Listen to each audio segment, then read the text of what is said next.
सभी वेद परमात्मा की स्तुति करते।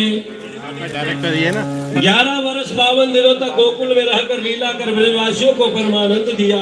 उन्होंने कंस आदि राक्षसों का विनाश कर मथुरापति प्राप्त की। वे द्वारिकाधीश बने।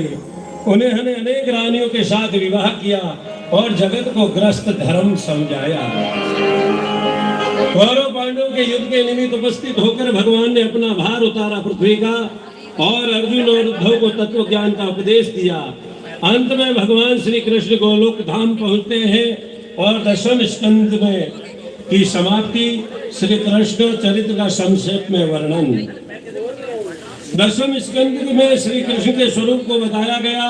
एकादश स्कंद में ज्ञान स्वरूप बताया। दशम स्कंद में निरोध लीला है।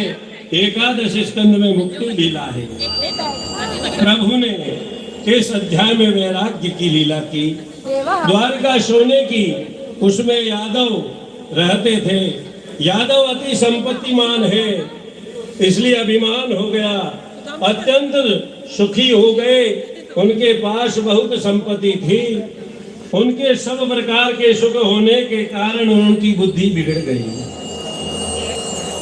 प्रभु ने विचार किया कि अब मुझे द्वारिका का उपसंहार करना है, द्वारिका को नहीं रखना। द्वारिका के पास पिंडारक क्षेत्र में ऋषि एकत्र होकर बैठे। उस समय यादव में बुद्धि बिगड़ी हुई थी। शाम बाहु को साड़ी पहनाया, शाम को साड़ी पहनाया, स्त्री का रूप बनाया और ऋषियों के पास ले जाकर कहने लगे कि ये स्त्री है, इसको लड़का होगा या लड़की। ऋषियों ने जब ध्यान किया आंखें बंद करके, तब उन्होंने देखा ये स्त्री तो है ही नहीं, ये औरत है ही नहीं, ये हमारा मजाक करने आए हैं। तो ऋषियों ने कहा कि न तो इनको लड़का होगा न लड़की होगी, एक मुसल पैदा होगा जो तुम्हारे यदुकुल का नाश करेगा। श्राप दे दिया। शाम के पेट में मुसल निकला। उसे देखकर सब घबरा गए।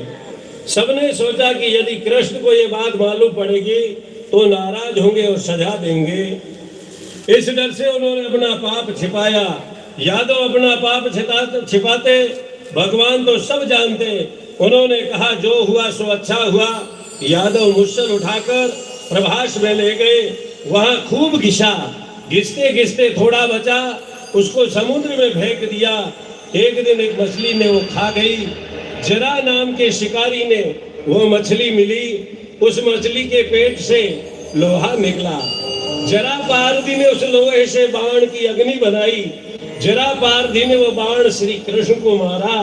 लेकिन श्रीधर स्वामी ने अपनी भाषा टीका में लिखा कि जरा पारधी बाण श्री कृष्ण को नहीं मारता। जरा शब्द का अर्थ है वृद्ध अवस्था। वृद्ध अवस्था भोगी को बाण मारती है। जो भोगी को चारों ओर से घेर लेती है तो कृष्ण तो महायोगी है। महायोगी को कौन बाण मार सकता। जरा पारधी का बाण भगवान को लगा ही नहीं। यहाँ ब्रह्मादिक देवता द्वारका में आए। वे द्वारिका नाथ की स्तुति करते। अब आप स्वधाम पधारिए। उसी समय उद्धव जी वहां आए। उनको मालूम हो गया कि अब भगवान स्वधाम पधारने वाले हैं।